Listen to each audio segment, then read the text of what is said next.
Hello everyone and welcome to Lost Caverns of Ixalan once again. And Abuela's Awakening is a rare that I think is like okay. Um, it does reduce artifact creatures into a 1-1, but they will get flying and of course additional counters. But this can also just get, stuff like a deconstruction hammer back as a flyer, and then of course sometimes you will have like 6 mana available, you will get a 3/3 flyer. It's not really a first pickable card. It's just something you might play in a certain kind of a white deck. Here I will take the Geological Appraiser over the upgrade.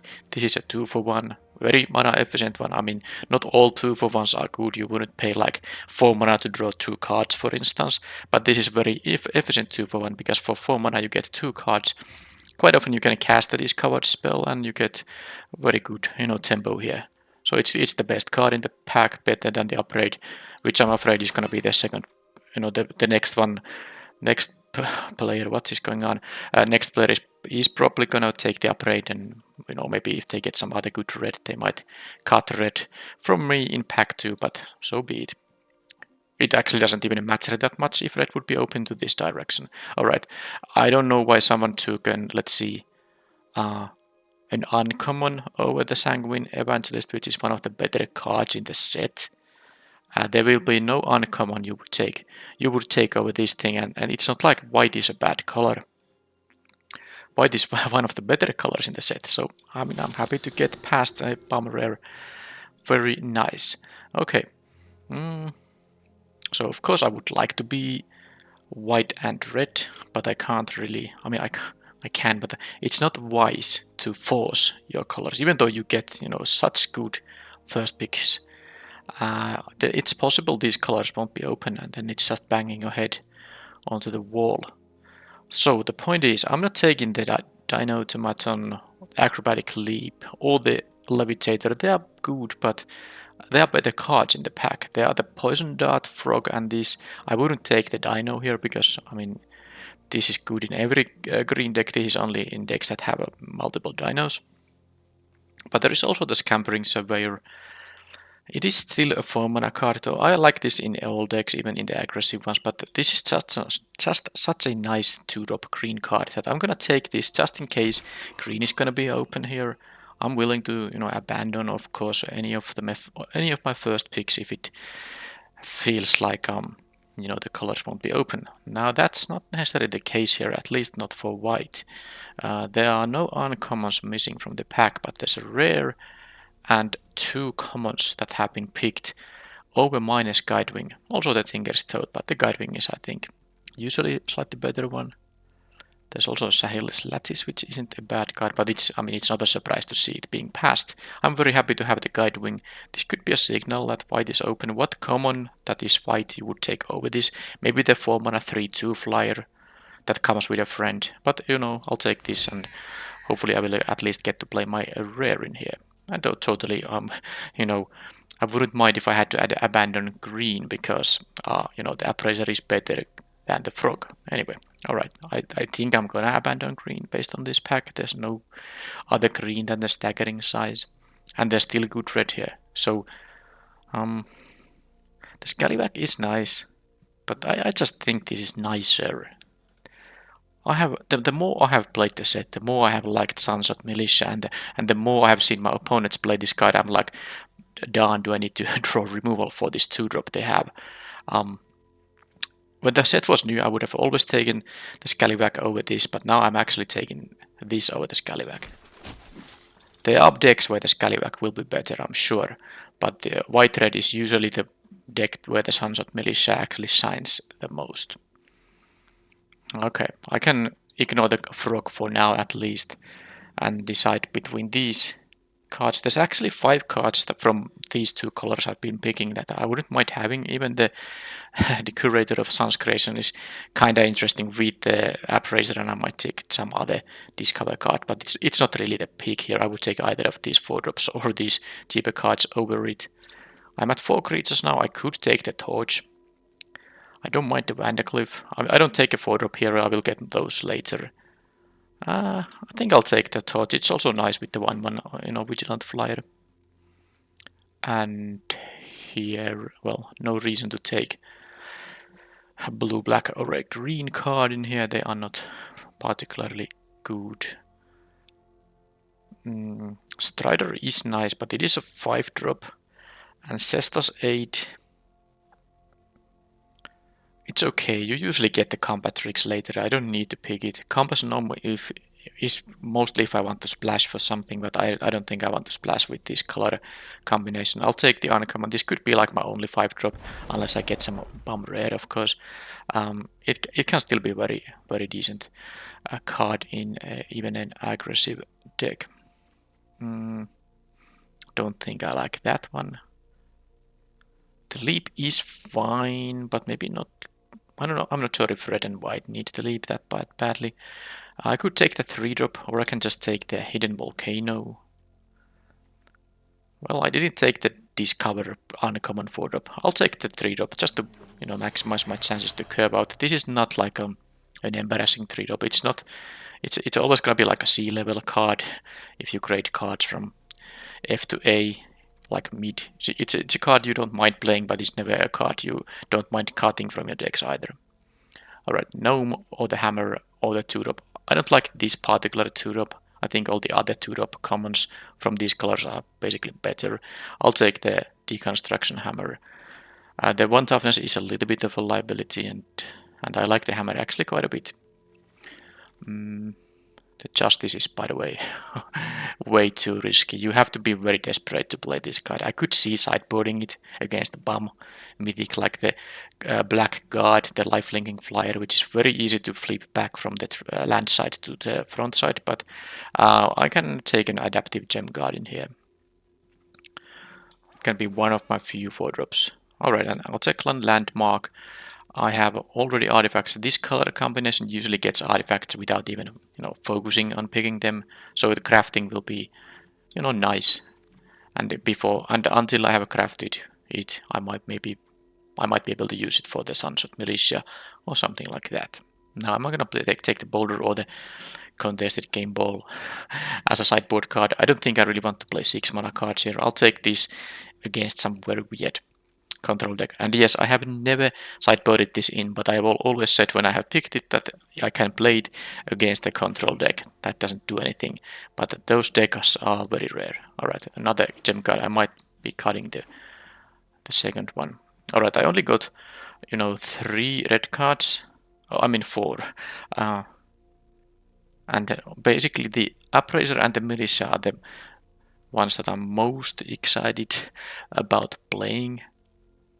But it's not like yeah, I'm still going to be white-red unless something drastic changes, and this Amalia is not enough to make me change my plan. But what might be is the Spyglass Siren. Now I just don't like ignoring the Appraiser. It's not a splashable card. But if I don't take the Siren, what's the pick? Like a Dinotomaton? I don't really want to take a 4-drop combat trick, the 5-drop. This is good in some black decks, but maybe not in this kind of a deck. Dowsing Device, I don't think it's that great. I'm just taking the Siren just in case I'm getting past another great blue card. I could see you still going to white-blue, despite, having this great red card, but it is the only very good red card. The Sunshot Militia is nice, but it's not like a card that makes me want to stick to red, even if it's not particularly open. Now here I could take the Guardian, but since I took the Siren, why wouldn't I take the Waterwind Scout, which is the best card in the pack? I guess you could argue this is quite efficient 2-drop, 2 mana 2/2 with Death Touch and a sometimes relevant descent trigger. It's good, but I mean this Waterwind Scout is really good definitely as well. So yeah, I don't see red being passed to me. The blue options in this pack are not very good, but it's fine. It's fine because, well, not because I'm gonna pick either of those, but there's a decent white card for me. So whether I'm gonna be white-red or white-blue, and at this point it's pretty clear I will be white. I'm not taking I'm taking a white card here, but it's not gonna be the Gem Guard. I don't think it's gonna be the Courtyard. I don't mind the Cosmium Blast. It's not the greatest, but I don't have a lot of interaction. Then again, the Sunscribe is just decent 2-drop and artifact that matters for the few cards that care about artifacts in my deck. Or is there only one? The landmark, basically. I'm not sure. Okay, it's Quintus here. I can't play it. I can't play any of this. It's one of those 4 uncommon packs. I don't know what's with that in this set. Maybe this is because there are like I don't know. Maybe there are like some cards not present on Magic Arena, but in physical boosters there are, and it's just replaced by an uncommon on Arena. All right. There's nothing I care about. I'll take this as a 3-drop that I could play if I'm like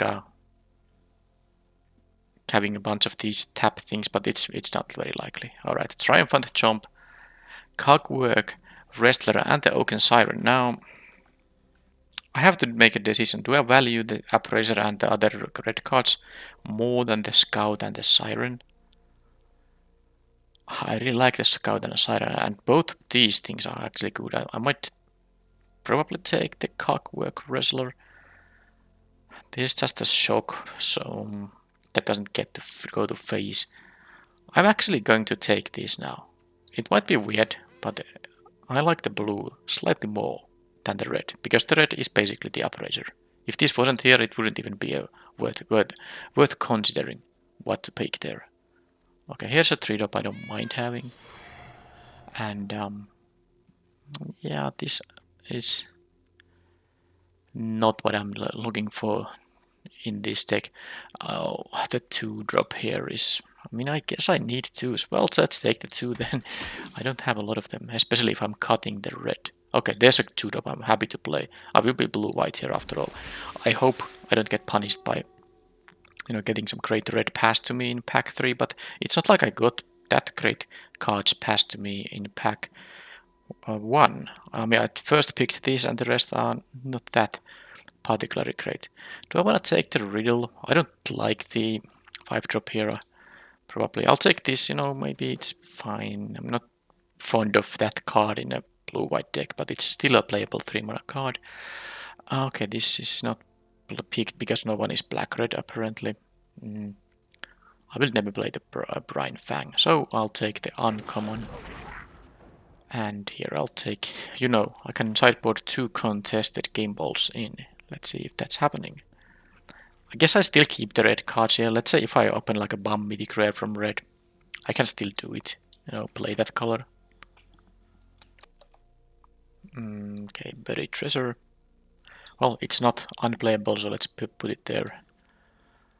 Okay, I'm putting all those bad cards. Well, not bad, but cards you don't really usually want to be playing, especially not in the main deck.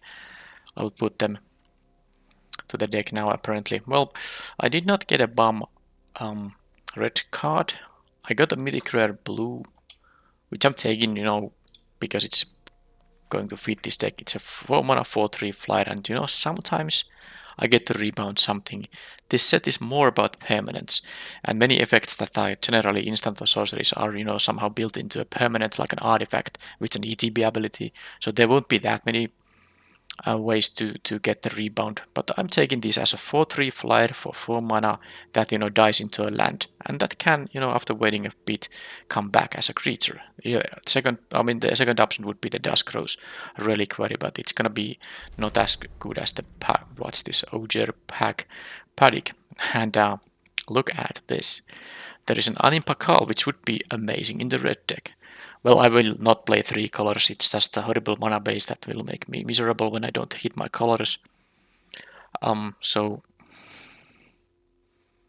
if I took these, that means basically going to abandon that I would be abandoning the blue cards.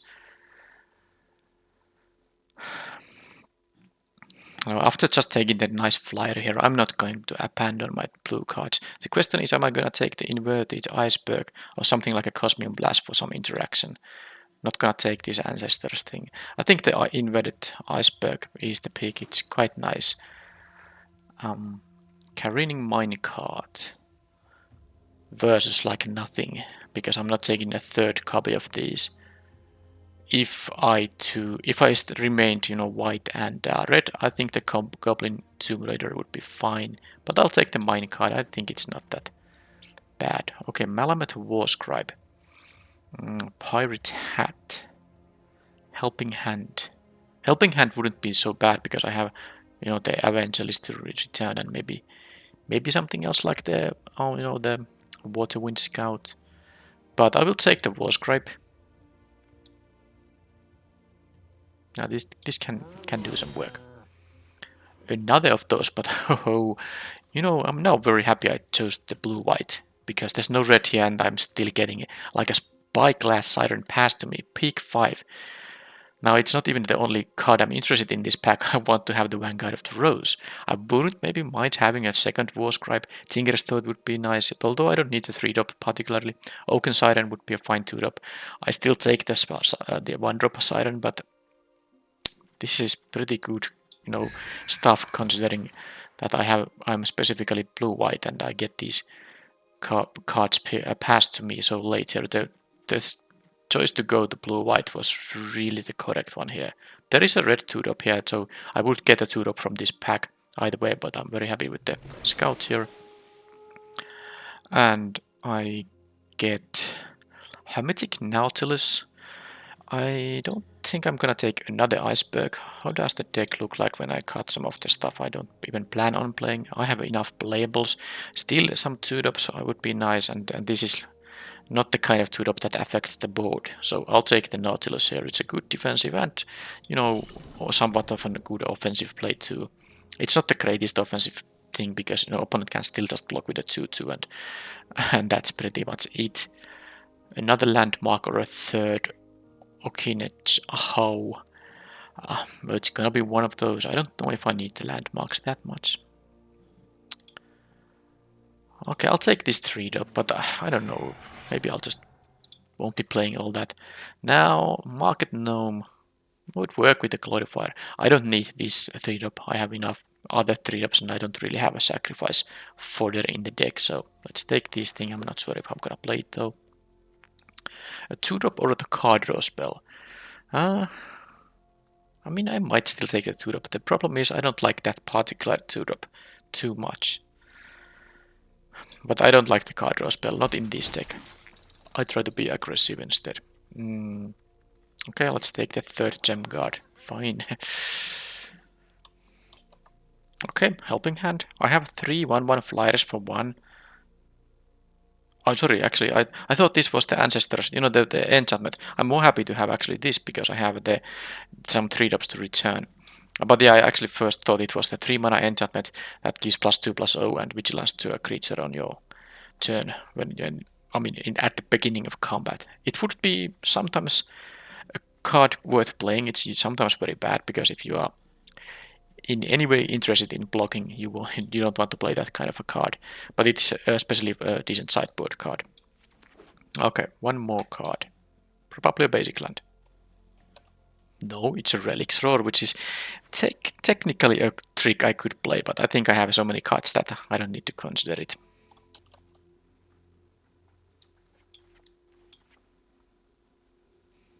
So no caves in this deck, but I have a fairly low mana curve. I'm pretty sure I'm playing 16 lands.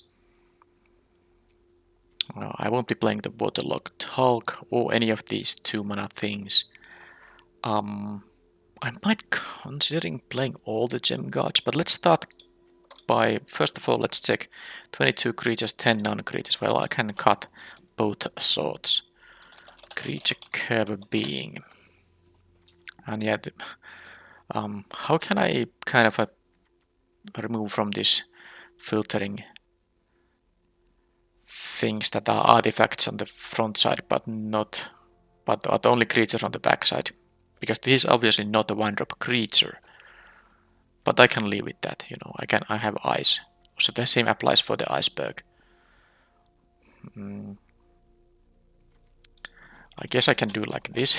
Minus inverted. I think this works. Minus a landmark. Look at this. Nice. Sunbird. Okay, I can just cut the Sunbird standard because I'm not gonna play it anyway. So I think this is my genuine creature curve here now. No, no imposters in here.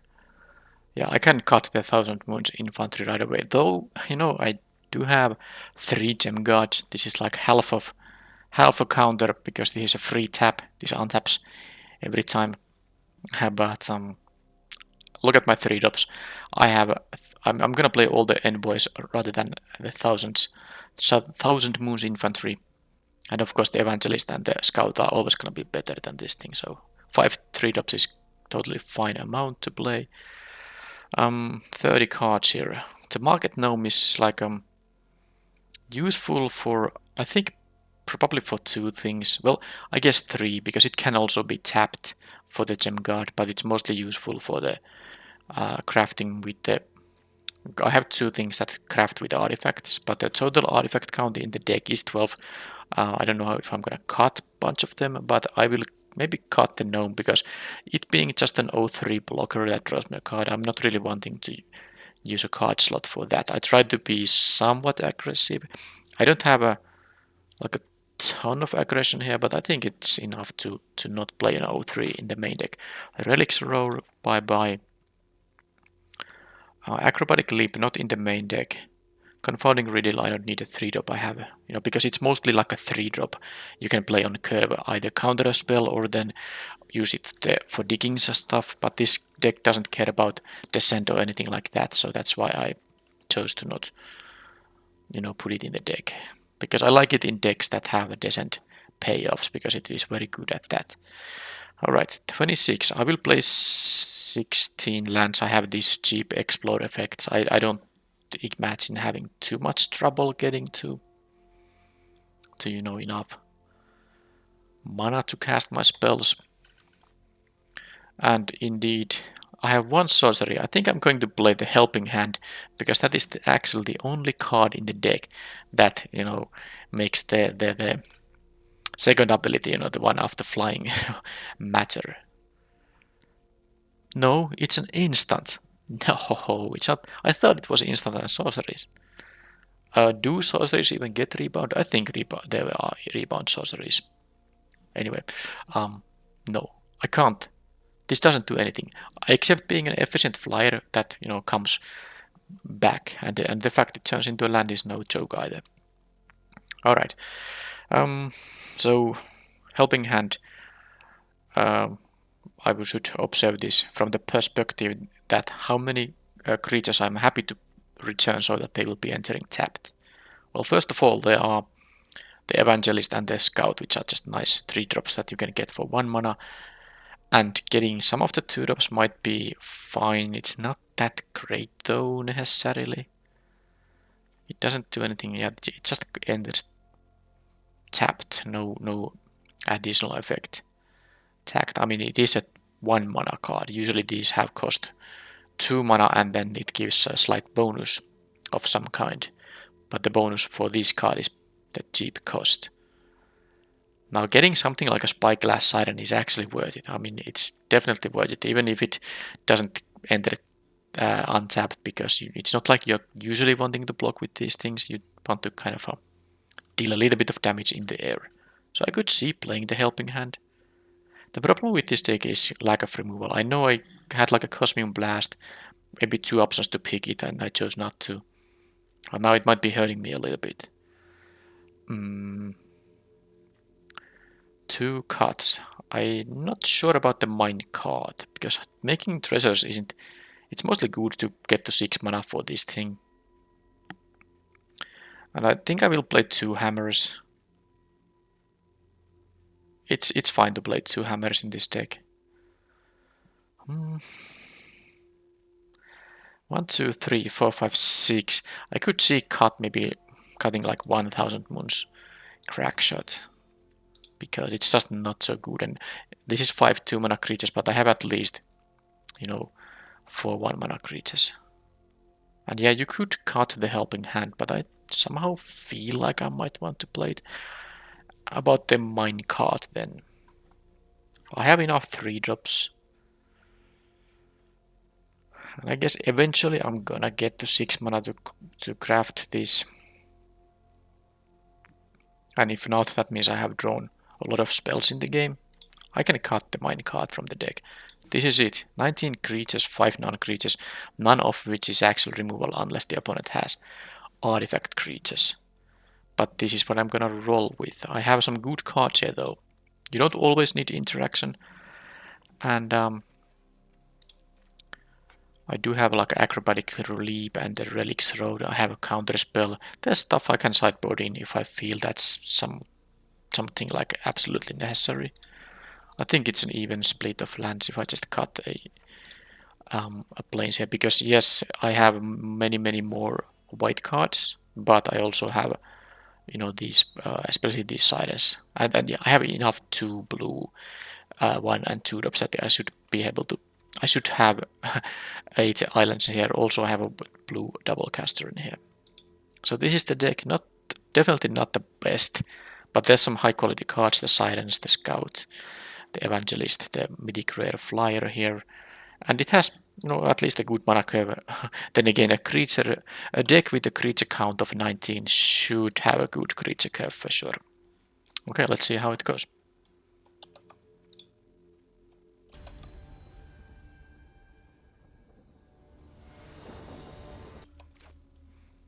Well, not a good first hand. Mulligan. This is fine. I kind of like all of them. Even the 6-drop, because it is kind of a 6-drop. 2-drop into 2-drop. Helping Hand. This can even mill, randomly. I think I can bring back. Because you could just cut the Helping Hand, but I don't think I need both 2-drops in here, so I'm just gonna have the Nautilus go away. It's not particularly great. And I don't mind having the hammer here. Although now that I drew another one, maybe I would prefer it. But remember, my creature count in the deck is 19. I should have no big issues drawing creatures. There's one of them. Let's see if I can hit a land. Although a 2-3 here wouldn't matter. I wouldn't mind it. Then again, this can be made into a 2-3 thanks to the hammer. So black-red, okay. Sweet sleeve. Soul Coil Viper, so now I'm afraid of them getting, land cycling one of the commons and getting it back immediately. The common 6-drops or 7-drops. Although for these colors it would be a 6-drop. Now, I can't attack with the Scout even if I would equip it. Well, unless I play the other hammer and equip them both. That's a bad idea, by the way. Scout is a fine play. And then I could also play the Sunscribe and equip like the River Herald Scout to make them not able to attack, but I think I will try to be the aggressor here. This is also a best play mana-wise in the sense that whether I draw a land or not on the next turn, I can probably use all my mana in some kind of a way, especially because I have this map token in here. I could have double block the Viper actually. It's just because I can bring back the Scout. I just think it's too risky if they have a trick and they get. I don't even get to kill this. I don't want to get blown out this early. All right, so they're having this kind of stuff. They are gonna sack these at some point, and then they are up a lot of cards, especially because I did mulligan here. Land means that. How do I use my 4 mana? Let's see. I can equip. I can use this map token. I can play stuff. It feels like I should just play the Iceberg and the Sunscribe, and that's it. But let's see what I'm gonna draw here. All right, that was a nice one. I think I'll just bring it back. It will be tapped, but it's still an efficient thing to do. So I think I'm gonna have a 2-3 blocker here, and attack in the air. Bring this guy back. Do like this, and this is equipped with generic mana, so I don't have mana to re-equip. I want to make sure I have a blocker. I know I could have done the Explorer with the map token, but if I get a land this would still be a 1-2, because the difference between a 1-2 and a 2-3 here is quite huge, because the 2-3 holds both of those back. Now that's... So if I sack this, which is of course my smallest creature here, I will take 4 damage. But I think I can take 4. I'm not gonna sack these better cards. Corpses of the Lost.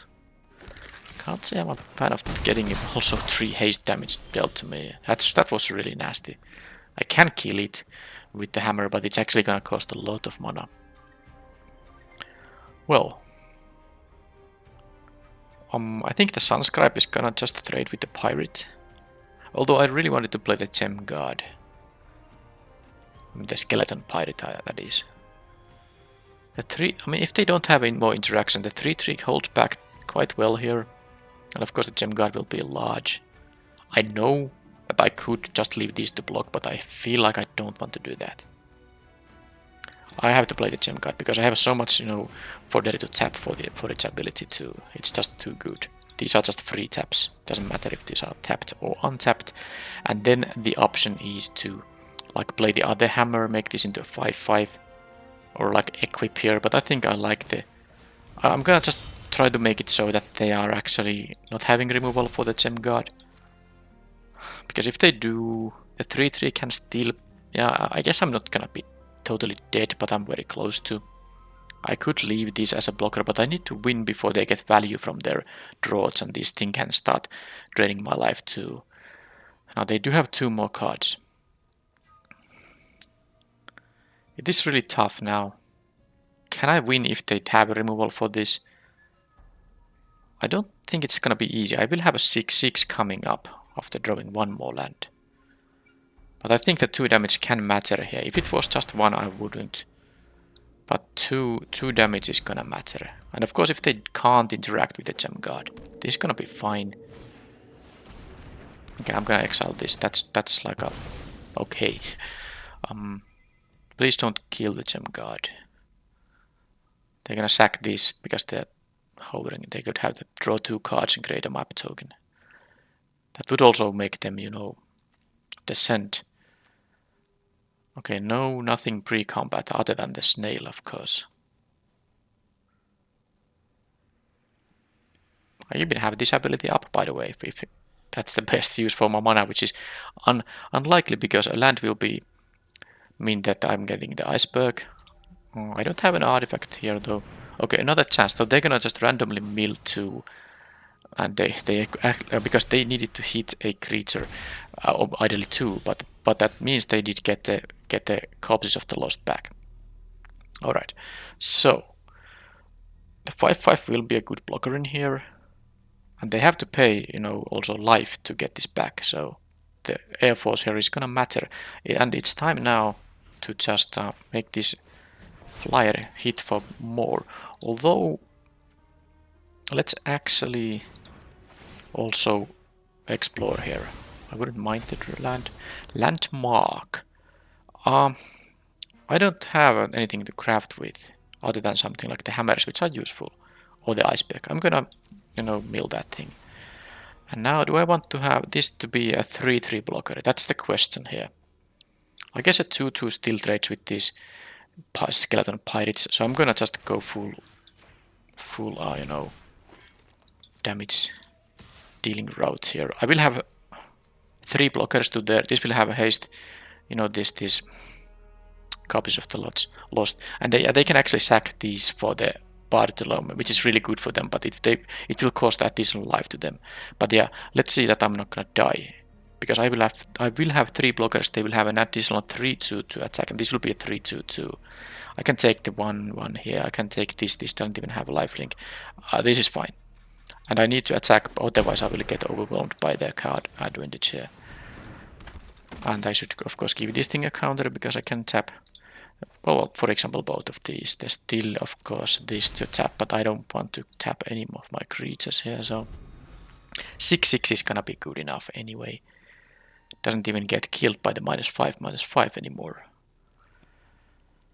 Now they can play the Bartolome, but they are going to almost die if they, sack both of these. There's the Corpses of the Lost.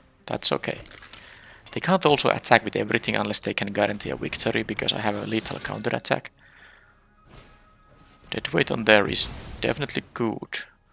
It is good, but it's not enough for them to win right now, so they... they can... This is just a good attack, because they're gonna get this thing back. Although it will cost life. Oh, them attacking with the... 1-1 is a mistake here, isn't it? Because I don't have to lose this. Because look, this is the point. I can do this and this. And this is only 6 damage. Now let's make sure I don't... Oh, this is not 6 damage. They can actually make the Echo of Dusk a 3-3. And they will. They will gain 3 life here.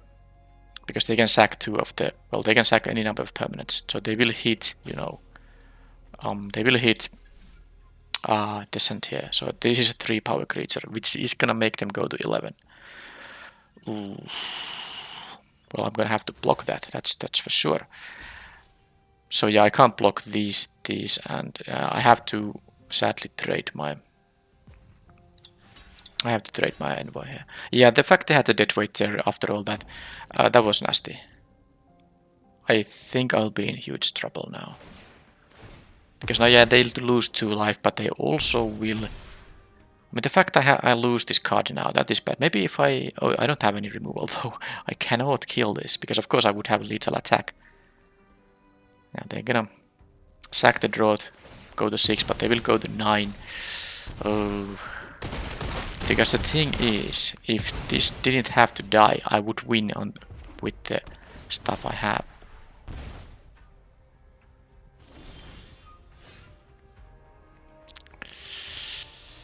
Oh, that was so close. The death weight was the critical thing. Also, if one of my blockers had +1/+1, it would have mattered.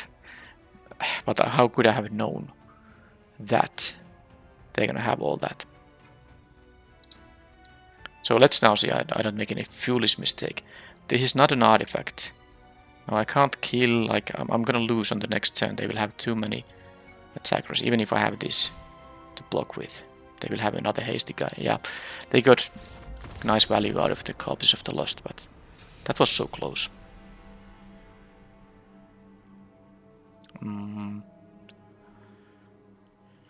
Any reason to change something?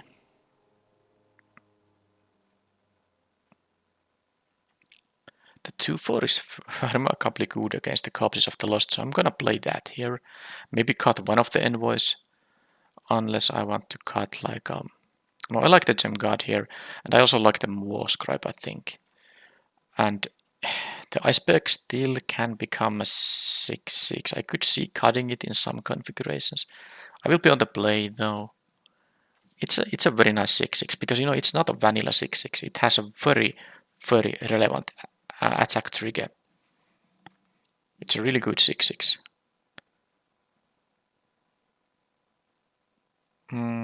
Yeah, okay. I think I'll still play the Helping Hand. I have enough decent things to bring back.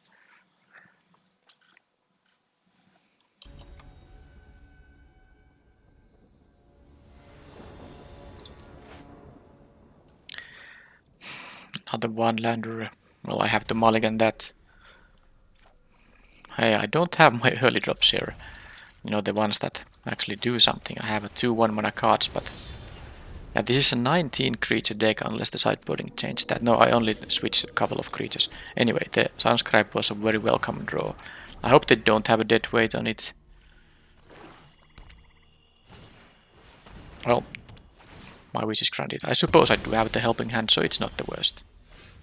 I will now wait, because I would have played the Helping Hand and equip, but I think I'm gonna wait for a better thing to bring back. I know it's Scries, but the Scries is... I don't think it's that relevant. Maybe I draw one of my 3-drops and then I can bring that thing back. Sweet! After mulliganing, you get hit by these, and of course you look at the opponent's perfect mana here. And yes, I'm gonna always mention if I see, basically, you know, this is not a basic land, but you get the point. If I'm gonna see you know, on turn 3, 3 different lands that produce each only one kind of mana. And they all produce different mana, and unless they use like a land fetch ability. Okay, here we have this thing, and Gem God number 2 is not actually what I need to draw here. And I will be attacking with these guys, and then I will be moving them. Oh, if they block there, I'm not gonna move anything anywhere. I mean, I will still, of course, move the deconstruction hammer. Probably on the guide wing if they block, otherwise it would have gone to the scout.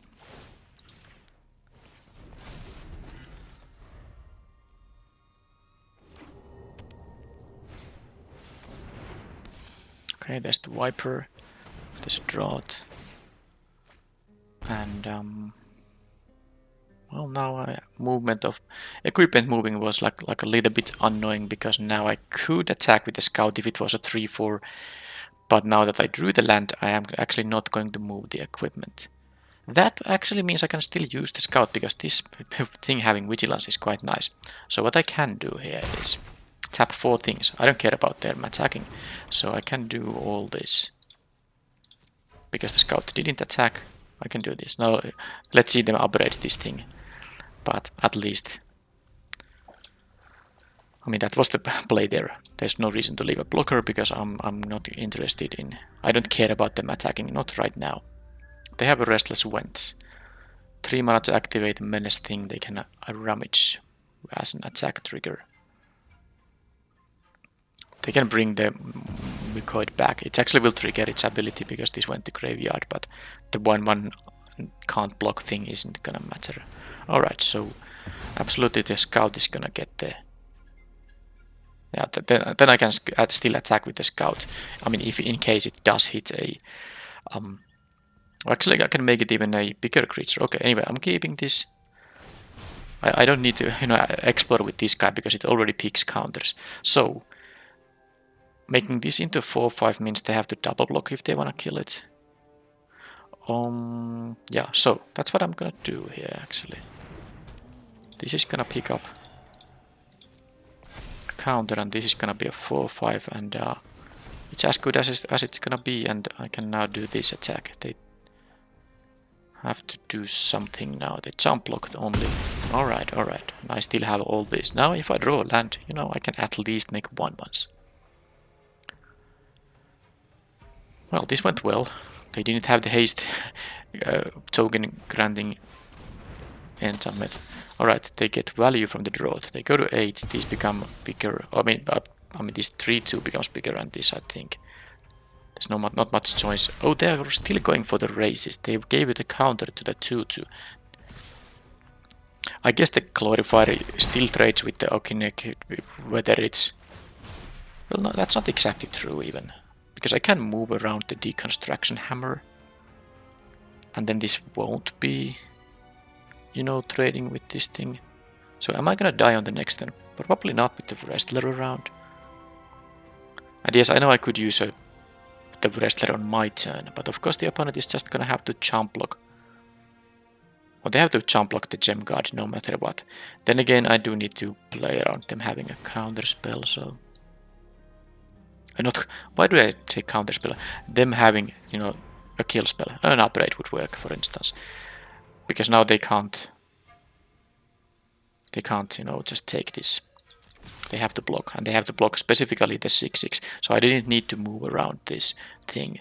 But the point is, I have now, good wrestler in here, making it so that they should not be... Yeah, let's see what they mill here. Nothing. So they can pick up the Glorifier and the... Yeah, I don't care if they get the snail. I can just play this. Yeah, I mean, they have 1 blocker, because these can't block. They don't have an... I guess they have this wench to attack, but they are not dealing 12. I mean, I guess they can... Yeah, they actually do a... Wow, that's good, because they have plans to deal 12 here. But do they use it? Because they can use the land and the Glorifier, but they for some reason choose to not do that. They don't have the mana for it anymore. I mean, this is 8. The land is 10. And the sacrificing the... Oh, but they can't sacrifice the tiling blade. Alright, well, let's do this, and I suppose I'm gonna mine in here.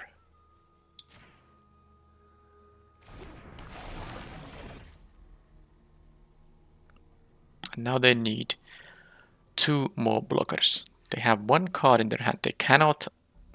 why did I say... I thought it was the draw. So actually, I think they made a mistake. Now, they wouldn't have won regardless, but I thought for a moment this is a mephitic drought. But let's say if I had a land in my hand, although it wasn't a land, because I think I would have played and used this ability, so maybe they were able to figure out I have something regardless.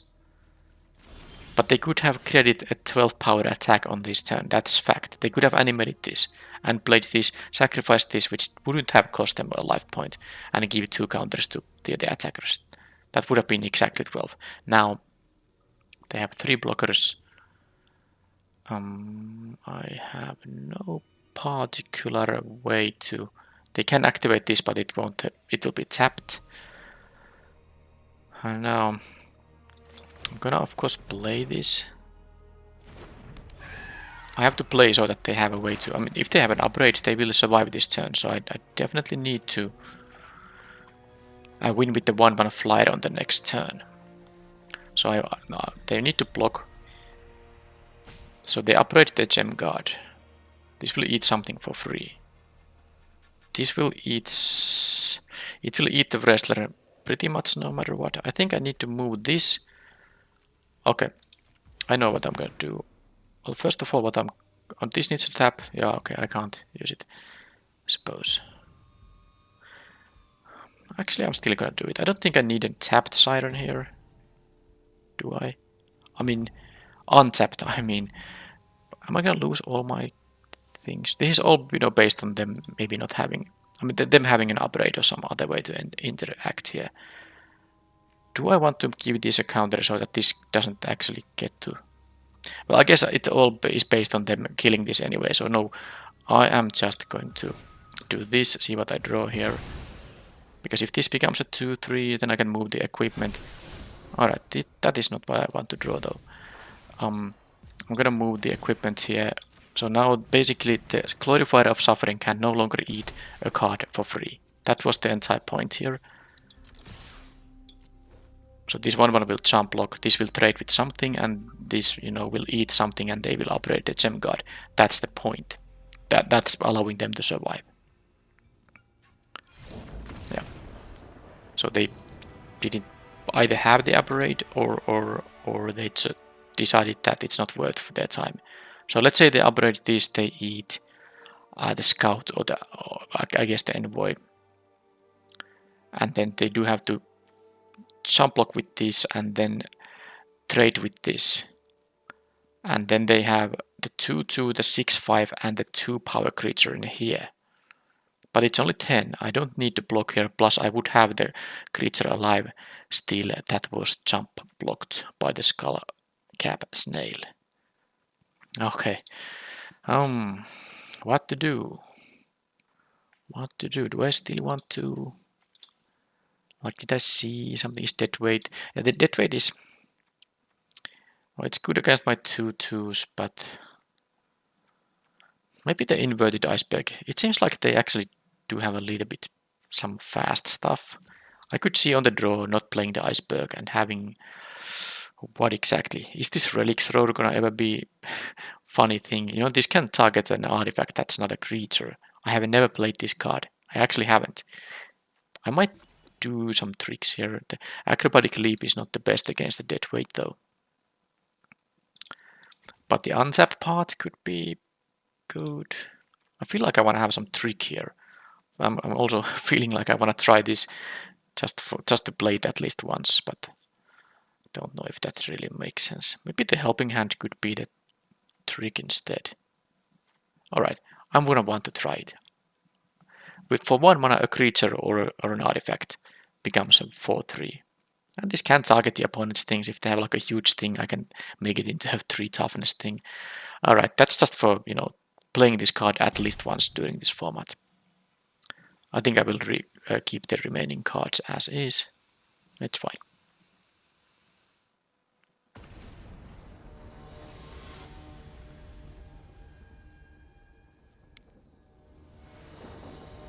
Can I keep a 7-card hand? That would be a first for this match, and yes I can, but I lack my 1s and 2s, but I can still draw them. They do also mulligan, but yeah, of course this is 3, 4, 5 curve also, although this is not always the best turn 5 play, you know, because you might want to have more board presence than I will be having. Oh, they kept the 1 lander at least, and let's see if they immediately can draw the, I mean they already missed once, and now that they missed the second time. No, my draws aren't the perfect ones here either. I drew 3 lands here. Oh no, it was only 2. I think the leap was a draw there. Yeah, I didn't have the leap there. So now let's see if they have the edict effect or not. Yes, they do. So let's not draw more lands, but then I do draw more lands. I mean, that's the way for them to win. If I flood out, they even have that. I suppose I have another one. Well, not much I can do with it. It has death touch, they will trade. Yeah, trading resources in this at this point is really good for them, because I'm flooded out, and they are not. They have all spells in hand, and now they drew the land. And even the white mana is here. I can't punish them now. I can attack for 5, but that's pretty much it, unless I need to draw a non-land. Yeah, Relics Roar, exactly what I needed. Well, I'm gonna have to play this thing. I'm gonna need to play this thing. This is like the weakest scribe there is. But yeah, I have 7 damage with a couple of tricks, so if they don't have more removal, this could still work. I mean, the tricks don't do anything, but the acrobatic, I mean, the road doesn't do anything right now. Oh, still land. I mean, not much I can do about it. I can basically get rid of this Mycoid for 1 mana, but the problem is it doesn't actually benefit me at all, because I have all these lands. I mean, I still pass with 5 mana open I can't use. It might as well be so that I did, you know, play this for 6 mana. Okay, so they are gonna force the trade there. Relics Roar being as bad as it can. Wow. Come. Okay, I could keep a 7-card hand, but it was a 3-land hand. I don't care if it was 3 or 4, but I have drawn mostly lands here, and they have these 2/2s, but they have death touch. This doesn't do anything about the abilities.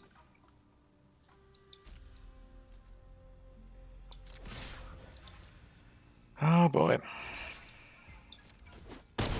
If I just could play, you know, I could pressure them, but I can't now that I have nothing to play. And of course I don't have my, even the 6/6 thing that crafts with artifacts. Okay, so they actually did tap a red mana here. Did they have now a mountain there? Because they maybe should have left a swamp and a mountain up to get the Death Toucher, but let's see if they have the mountain anyway. Maybe they have a dead weight to decrease this guy's size. Yeah, okay.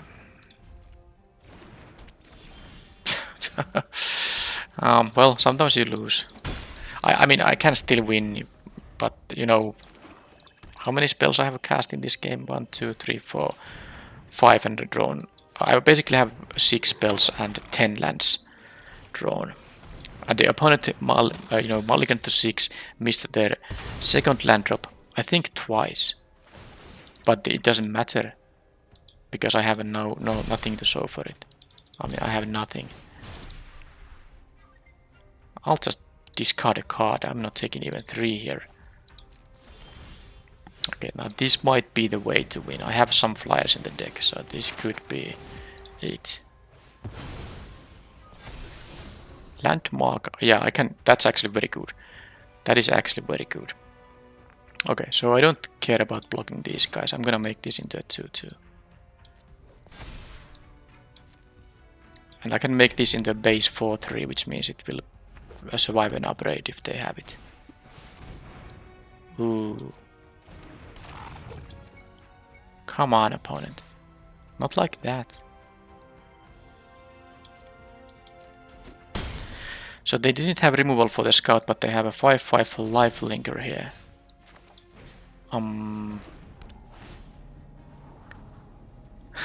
The Evangelist is good, but the Deconstruction Hammer... Oh, but I win, yeah, don't I? I can also use this road offensively. I will win here. Sorry, I did realize now, but it's because I don't usually play that card. But yeah, I win now. It will be a 4-3 with a counter on it.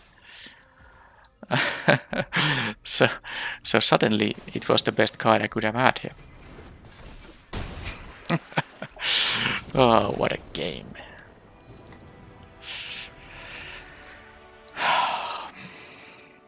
Imagine if I missed this entirely. Because I was already thinking maybe I have to make this into a 4-power creature so they will gain 1 fewer life point or something like that. But no. Alright. Anyway, this would have been quite good. I of course have an artifact to craft with. And I could have made this into a 3-3, then craft this. I have another flyer that's gonna be able to make this guy fly. So even if I, didn't have this lead, so let's say they will still at 1 life for some reason, they would attack with 5 power. They would go to 6 in that case. And then this landmark with this and the scout, this I would be able to deal 6 because this creature makes another attacker fly as well. And this would have picked some counters, and this would have been an additional +1/+1, but I didn't need that.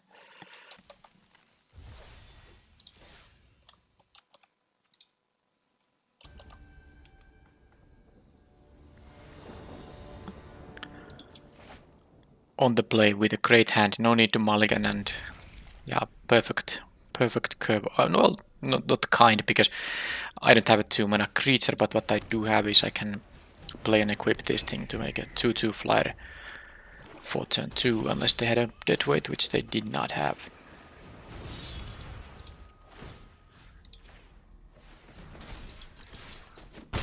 Follow up with the scout, then some ground guys.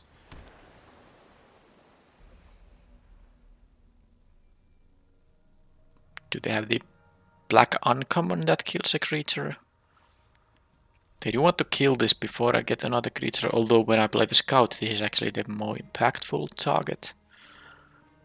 Well, I mean, of course, they could just have, for example, a thing that doesn't affect the board.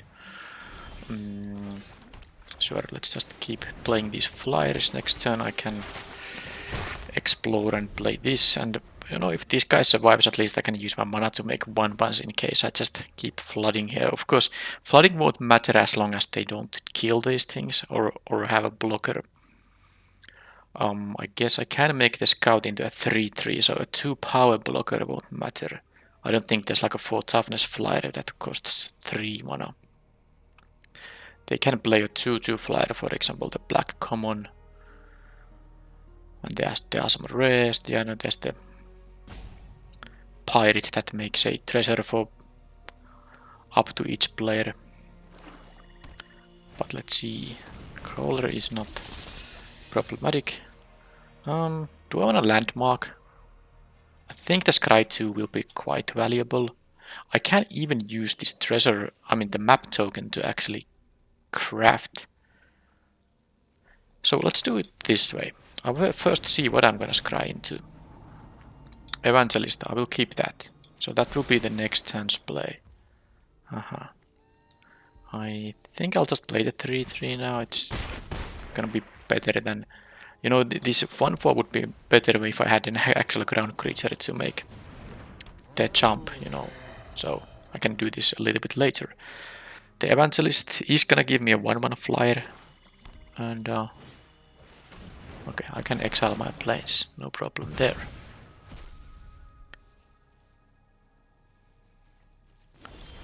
So I'll just trade with the envoy. The crawler here. They could have the -2, -0 trick, creature, but I can live with that. I still might want to use the map to craft this. So I'm not going to use the map yet, but I'm gonna play this on this turn anyway, so I won't be crafting this now. I know I could actually do the craft and then make the envoy fly on the next turn. Oh, that's quite sweet though. Okay, I'm actually doing that.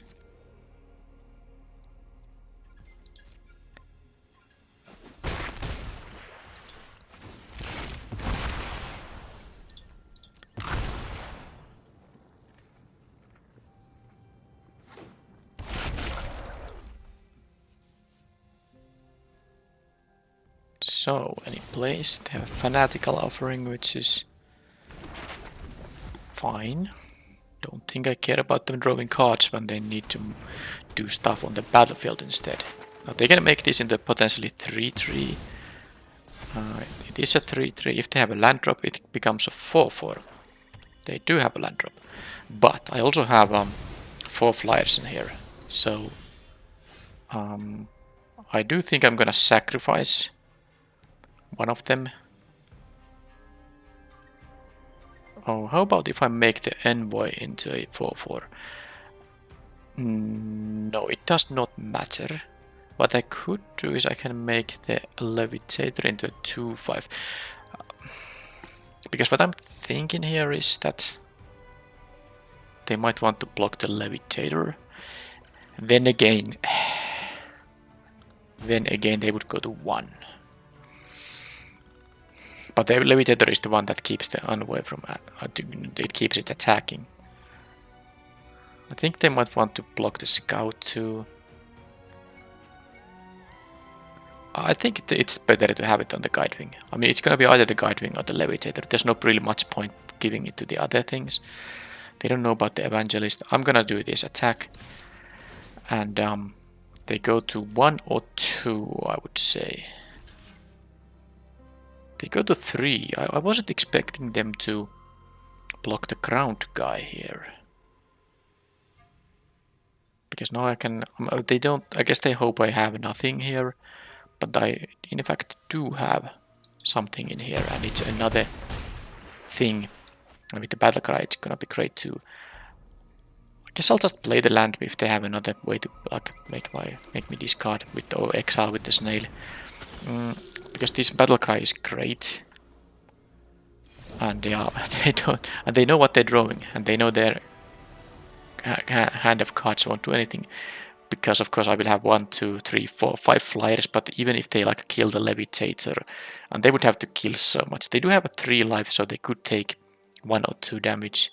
But if they don't kill this, the battle cry will boost every other attacker. Yep. Okay, so blue-black. Blue-black it is. I did not see too much. Inverted iceberg, scout, snails. The crawler is slightly annoying, but I think it's fine. Now, helping hand.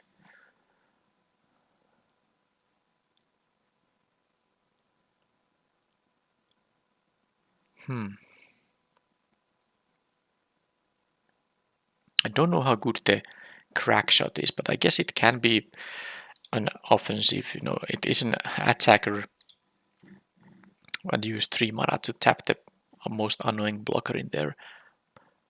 I'm thinking about the acrobatic leap, but I would first need to find a cut. Is the helping hand going to be one of the cuts? Now it could be, there's not like that many amazing targets for it. Okay, I'm gonna cut the helping hand and maybe just play the acrobatic leap, not the roar. This won me a game, I think it has done its job. Now, I'm not saying I'm never gonna sideboard it again, but I'm not gonna sideboard it now. This is gonna be the deck.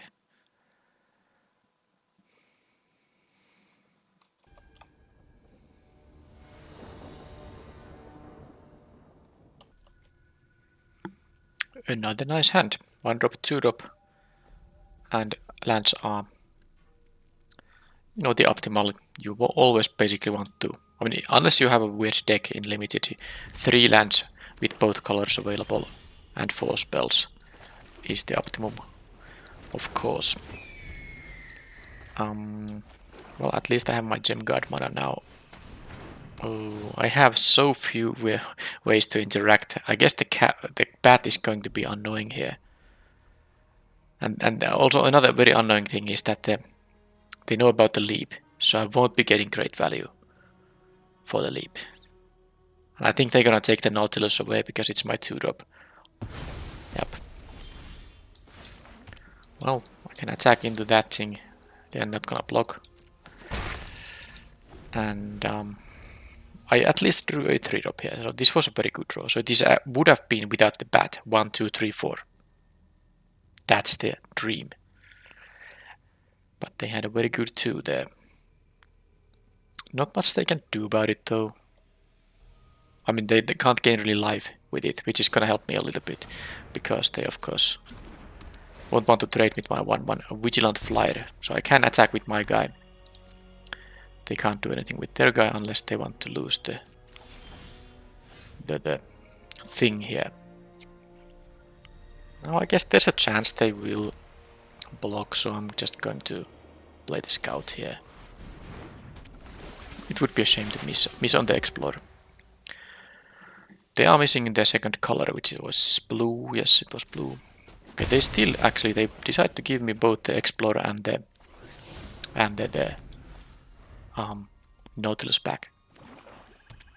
No blue mana. Vito's Inquisitor is gonna sack this, gets +1/+1 and menace. It gets a +1/+1 counter. Alright, so here I'm, well, very easy actually. I can just play the gem guard here and give it a counter.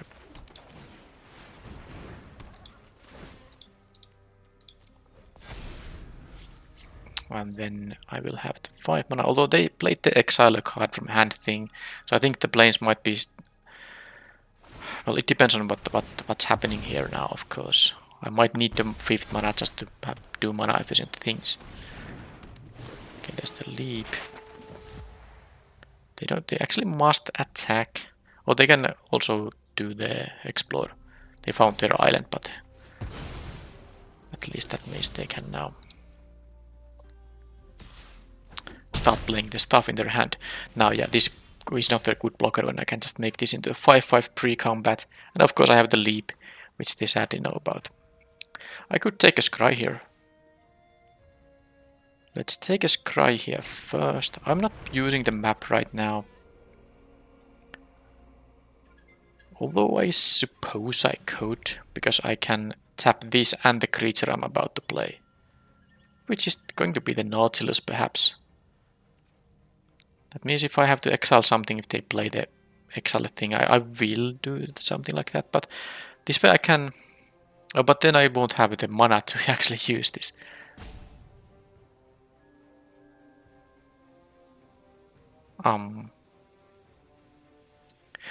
Depending on what I scry to. Okay, I think I have a plan here. So it's gonna be this. I'm gonna tap the Sunscribe and the Nautilus. If I see a spell I wanna keep on top, then I will explore on the scout. If it is going to be a land, I'm gonna of course bottom it, but now I don't know if it's gonna be another land. So I have to use the mana for the acrobatic leap. Because if I now explore, it could still be a land, and then I don't want to trade with the scout. I want to, push through. And since they know about the leap, I just don't care about using it the first moment I can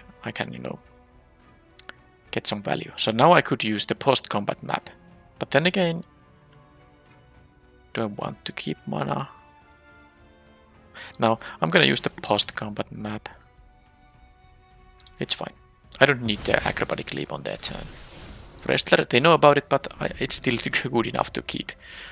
I mean, it's easier for them to play around it, but it's not always that easy to play around it. Crewmate finding a pirate or an artifact. Or nothing. I will reveal, they choose an artifact or creature. Well, it's actually going to not matter that much. They take one of the creatures and I still have a good board in here. This crafts with 2 creatures at 6 mana, so this is probably going to be a sacrifice for them. Now they can use this kind of a sacrifice ability as as an instant speed effect, so at any point. But the sad thing for them is that they know about. It's quite miserable for them to plan any combat because they know about the acrobatic leap and they know about the cogwork wrestler. And with that said, they just conceded.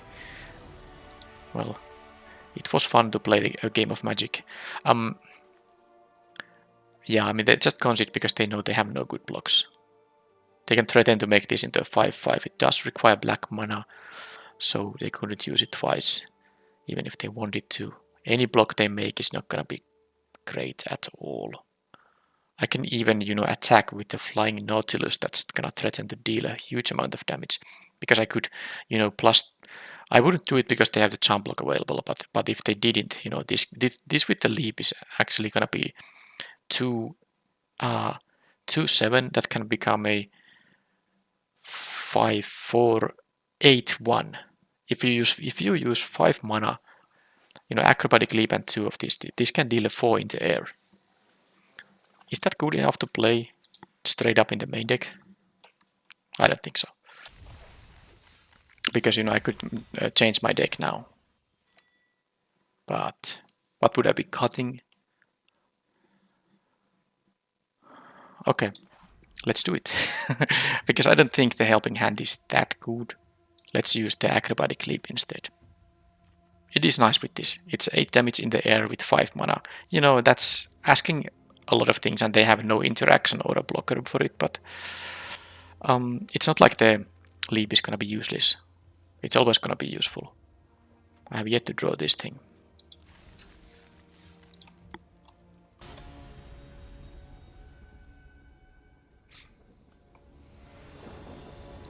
On the play again, and a nice hand. Even if I have trouble hitting my third land drop, the Scry 2 will help there. But of course I will just start with the Siren, which can, I can on turn 2 play the landmark and do the map thing. But in which order? That's a really good question. Do I want to Scry first, then guarantee either a land draw or making this into a 2/2? I don't even know if I want it to be a 2/2 or get a land like drawn right away. It's enough for me to have the land on the next turn.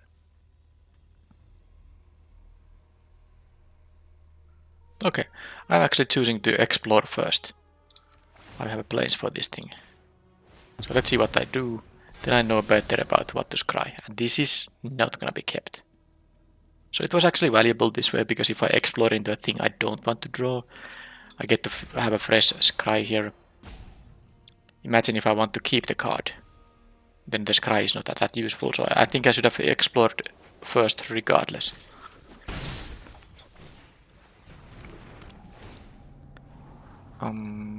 Well, I can see playing the other 3/3 here. It will maybe make it slower to get to the gem card, but I mean, this is better than a random card. I think it's better than a random card. I can cast them for 4 spells without drawing the 4th mana here. Black and green. Yeah, it's going to be the scout. This deals more damage, but they're 3-drop. Well, okay. I mean, there's a chance I get to attack with this, and it will deal 3, and this would only deal 2. What? They missed the land drop, I suppose. I mean, the only explanation is that they needed a 3rd land, and they didn't draw it. Alright, well, I saw a capybara. What on earth does that mean? It could mean that they have a big green creature, because they're playing green, I mean. They could have a big green creature I can make into a smaller one, but that's still a very bad use for a card. Because I would still trade with the 4/3 and I would use 2 cards to kill one. I think based on what I saw, there's not really much sideboarding, so I'm going to ship the same deck.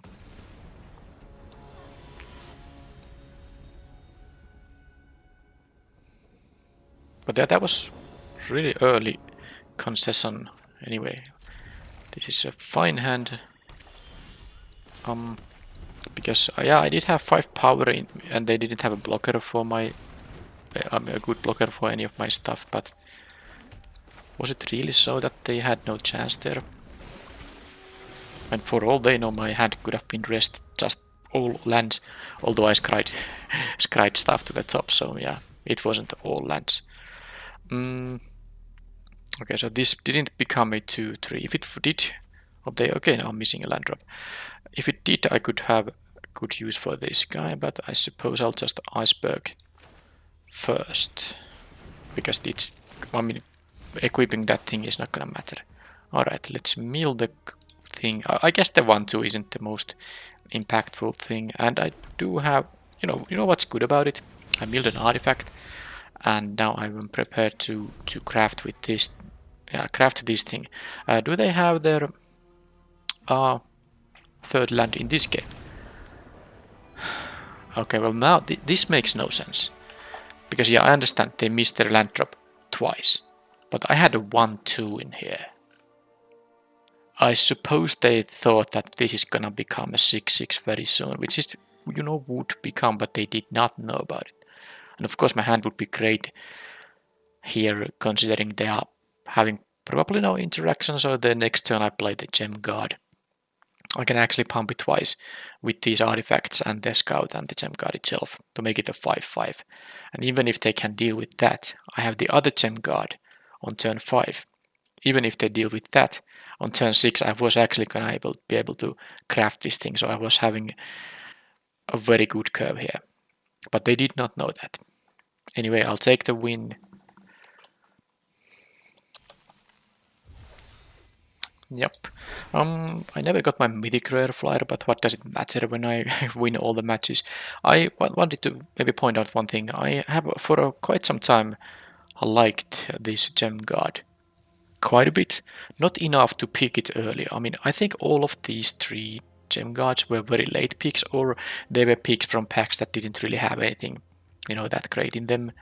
But I usually play them in these decks because, you know, when you have these cheap equipment, cheap artifacts that you craft at some point maybe, but they are up until that happens, they just are on the battlefield. And of course the map tokens that can be generated by some creatures, and just having cheap creatures that may not be able to participate in combat. It's great to, you know, tap them for this thing. And this basically needs only like 1 counter to make it not an embarrassing 4-drop. A 4-mana 4/4 is fine, and then it's rather easy to get more counters. And this can just get out of hand. You know, you can make this in a span of a couple of turns. It can be a 7/7, 8/8, and it's gonna be hard for the opponent to deal with it, you know, without using some actual removal cards. So I think this is quite nice in these. Well, it's of course going to be a white deck because it's a white card, but mostly also in well, I guess even in white-black it's good because black has things that can just stay on the battlefield. I think the green is really the only color that has the least maybe useful things for the tap to untap things, because green mostly doesn't have any extra permanents lying around, and the creatures are ones you want to use in combat. But I think the other 3 color combinations for white make the adaptive Gem Guard quite decent 4-drop. But yeah, deck had basically no interaction, like, you know, bounce or kill spells. But like I said, you don't always need them. Of course, the final match was like a non-match opponent conceded before hitting the 3rd land in both games. But the other ones were at least were a little bit more back and forth. Okay, another trophy after the previous one. Hopefully this trophy train will continue. I will see you in the next draft. Until then, bye bye.